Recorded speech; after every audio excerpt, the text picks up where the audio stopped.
With the renewed conflict between the Israelis and Hamas, the peace talks in Egypt appear to have hit a roadblock. For more, CCTV's Adel El-Marouki joins us live from Cairo. Well, it seems that the peace talks are collapsing, but no one is trying to give in just yet. The rockets have been fired about 8 hours before the 24-hour extension has been agreed upon yesterday, and there seems to be casualties on Gaza for the response Israel made after rockets were fired into Israel. The MAN news agency is reporting 4 casualties, 2 injured and 2 dead, 2 of them children. Now we've heard that Prime Minister Netanyahu has recalled the Israeli delegation to go back and leave Cairo, but we still don't have any confirmation that they have left Cairo. But the Palestinian delegation here in Cairo are still continuing a new draft for the talks. The attacks came just hours after Egypt secured a 24-hour extension to its temporary truce, and they halted talks that have been struggling for days. Analysts say both sides need a truce, yet they are a long way from a deal. Both sides want to reach a quick calm, but from their own perspective, they also want to get the most gains to justify to their people why were thousands killed in Gaza and why millions of shekels were spent on the war. International pressure is also mounting on Israel, and suspicions are surrounding Hamas positions in this conflict, so both can't afford to lose any more. More than 2,000 people were killed in the month-long conflict. Egypt has been mediating for several days. It has proposed an end to the hostilities and a lifting of the 6-year blockade of Gaza. Neither side, though, is willing to give ground. The Palestinian delegation cannot provide any sacrifices in these talks. The talks are to end the Israeli aggression on Palestinians. Second is to regain Palestinian rights that the Israeli enemy wasted. The Palestinian delegation chief Gaza Ahmad had earlier said the only sticking points were in phrasing. Now, Gaza Ahmad has also spoke once again a couple of hours ago, saying that they have finalized another draft for the proposal. They have submitted it to Egypt, which in turn should give it to Israel. He says that the time is running out and the end of the 24-hour truce is still, or at least they're working as if it still exists, and they're saying that they will try to reach another deal or at least push forward another agreement to cease the fire once again. And also still, they will be waiting for a reply from Israel. All right, we are just getting some word in now that a ceasefire between Israel and Hamas has been broken once again, just hours after Israel and Hamas agreed to extend the ceasefire until tonight. The Israeli military reported a number of rockets that were fired over from the Gaza Strip. Connor Powell is live in Jerusalem. So, Connor, what's likely to happen tonight now that this ceasefire has been broken? Well, Martha, Israel has said they will answer calm with calm and airstrikes or rockets with airstrikes. And we understand that Prime Minister Benjamin Netanyahu has ordered retaliatory airstrikes in Gaza. But what we're hearing about a ceasefire agreement is that neither side, Hamas nor Israel, are of really any sort of feeling or stomach to go back to the intense fighting that we've seen the past month or so. So there are still talks. Now, Egypt has been hosting these negotiations between Israel and Hamas for the last week in Cairo. A long-term final agreement that really satisfies the needs and demands of both sides seems really unlikely tonight, but a partial deal based on calm, meaning no rockets from Hamas, which of course is a big if, will allow Israel to ease the blockade around Gaza, and if that calm holds, reconstruction material will be allowed to go into Gaza, and the area that Palestinian fishermen are allowed to fish in will also be expanded. But the big issues like a seaport and the total disarming of Hamas in the Gaza Strip, Martha, well, those seem really unlikely to be handled tonight or in the next few days. They'll be pushed to an additional round of talks. Why is there some optimism that a second round of talks might succeed here where they have failed before? Well, Martha, this is the third conflict now in 6 years between Israel and Hamas, and the demands and the issues surrounding these conflicts, they haven't changed. but a lot of other crucial points have changed that give some optimism for sort of a long-term deal. Now, the international community, particularly the EU, seems really reluctant to commit any type of large-scale money and funding for Gaza for reconstruction without a long-term agreement that really meets the demands of both the Israelis and the Palestinians. Also, this is a crucial point. Hamas is holding the bodies of 2 dead Israeli soldiers, meaning Israel has no choice but to continue negotiating and talking with Hamas about these larger issues in order to get these bodies back. Now, of course, Hamas has broken ceasefires before, as we just saw here in the last hour or so, and Israel doesn't trust Hamas. Hamas doesn't trust Israel, so there is a lot of reason for pessimism, Martha, but the two sides are going to continue talking. There's a lot of pressure and a lot of reasons to continue talking. Let's hope. Connor, thank you very much. The Middle East ceasefire is over with deadly consequences. Israel launched a wave of airstrikes over Gaza in retaliation for rockets fired into Israel. That aerial assault breaks a nearly week-long truce between the two sides. CCTV's Mahal Bardavid is in Tel Aviv. And Mahal, what can you tell us about these latest attacks? Elaine, since the ceasefire collapsed, at least 10 rockets have been fired into Israel. 2 rockets were fired into Tel Aviv, about a kilometer away from where we're standing. About an hour ago, it was intercepted by the Iron Dome. Other rockets were fired into southern Israel, into the cities of Ashkelon, Ashdod, and Netivot. The city of Ashkelon has been reverted into an emergency alert level.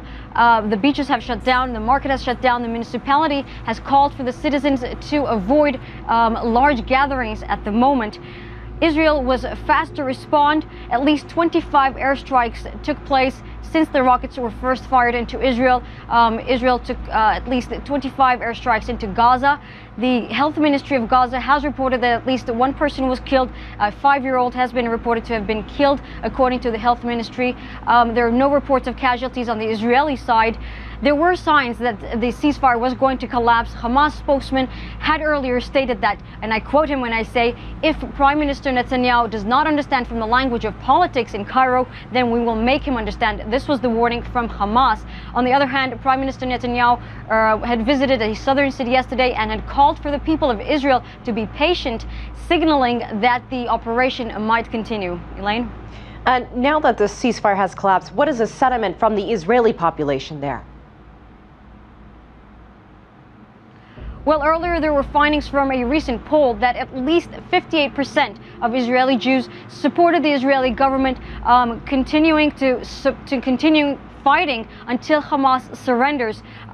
In the meantime, there were also reports from Gaza that people are fleeing the area.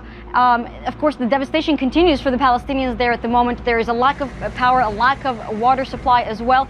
So the situation is worsening both for Israelis and Palestinians. Important breaking news from the Middle East. Rockets are flying again between Israel and Gaza as a U.S. official confirms the ceasefire has broken down. Let's go straight now to CNN's Frederick Pleitgen in Gaza City. What's happening, Fred?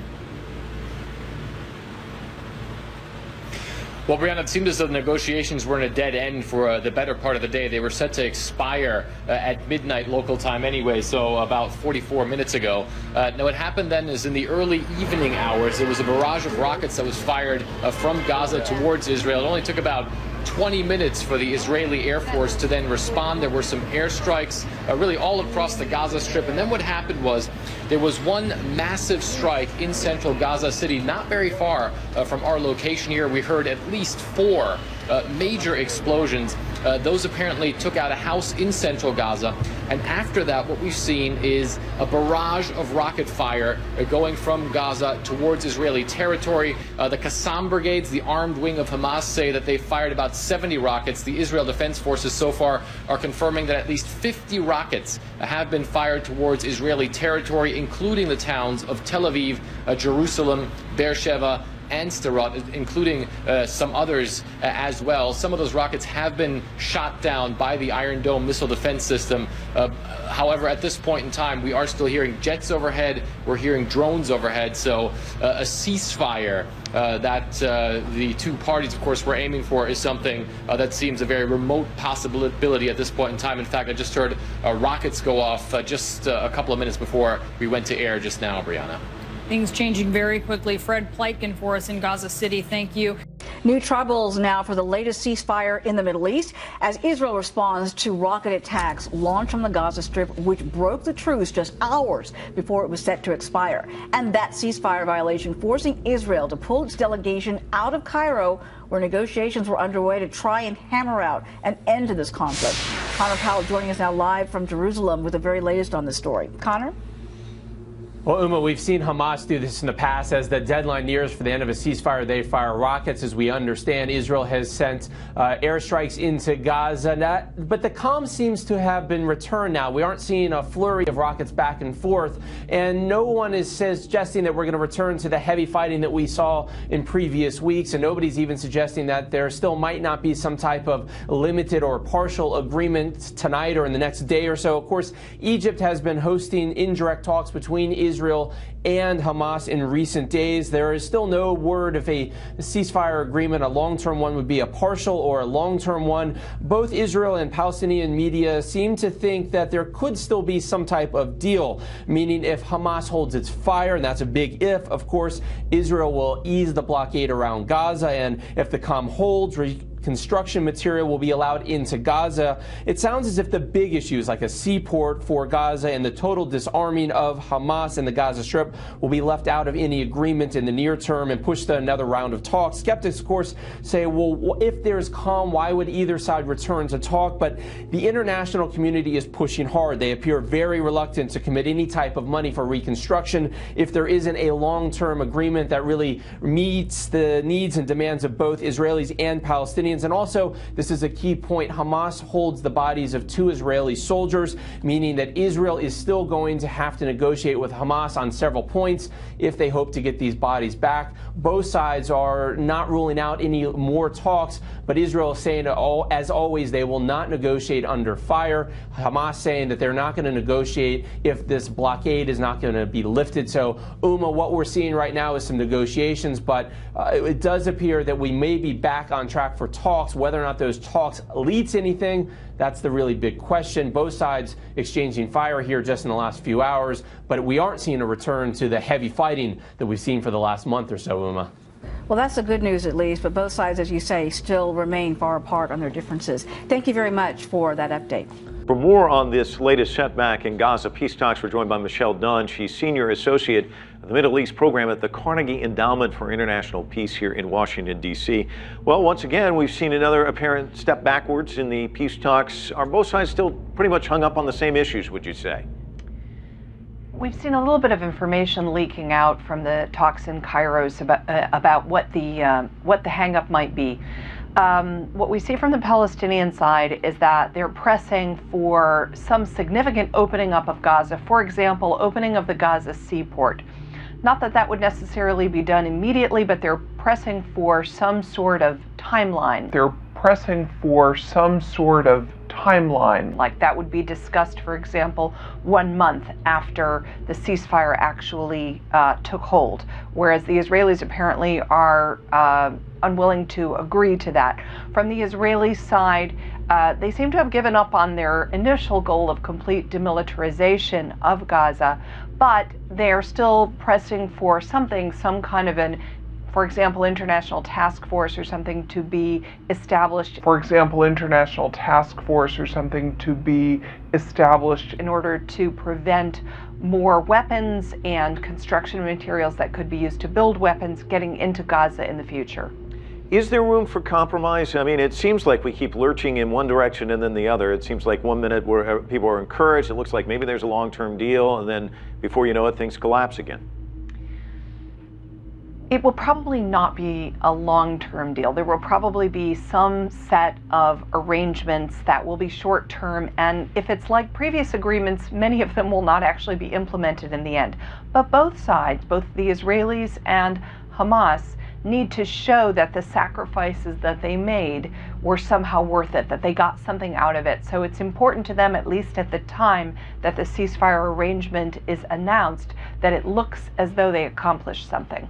It's interesting. I was reading a couple of articles about how some of the international players really aren't sticking to the script. The Egyptian president broke from past traditions of Mubarak and Morsi and how he's handling things. U.S. government just this week delaying a shipment of Hellfire missiles to Israel, which is kind of a departure as well. Can outside players change the dynamics at all? Outside players can play a bridging role once the two parties themselves are ready to reach an agreement. But the whole region is in a period of change, of flux, and a very strong polarization. And that has clearly made it more difficult to reach a ceasefire this time than it was in previous conflicts between Israel and Hamas. The fact that you have Egypt and Saudi Arabia and certain players on one side and Qatar and Turkey on another, and pulling Hamas and the Palestinian players in different directions. That has been very problematic. What about the United Nations or other nations getting involved? I mean, is there a role to play for the world body, or should other nations be more involved in the process? In terms of the United Nations, they have volunteered to play a role in various ways, but right now there are strong objections in Israel. There's a feeling in Israel that United Nations bodies tend to be very critical of Israel. For example, the establishment of a commission to look into possible war crimes during this conflict. So Israel is going to be resistant to the UN playing a major role, and Israel will want the United States, its major ally, to play a more prominent role. Israel will want the United States, its major ally, to play a more prominent role. All right, Michelle Dunn, with your observations on this ongoing peace process, I'm sure we'll be checking in with you again. Doesn't look like it's ending anytime soon. Thanks so much. Thank you.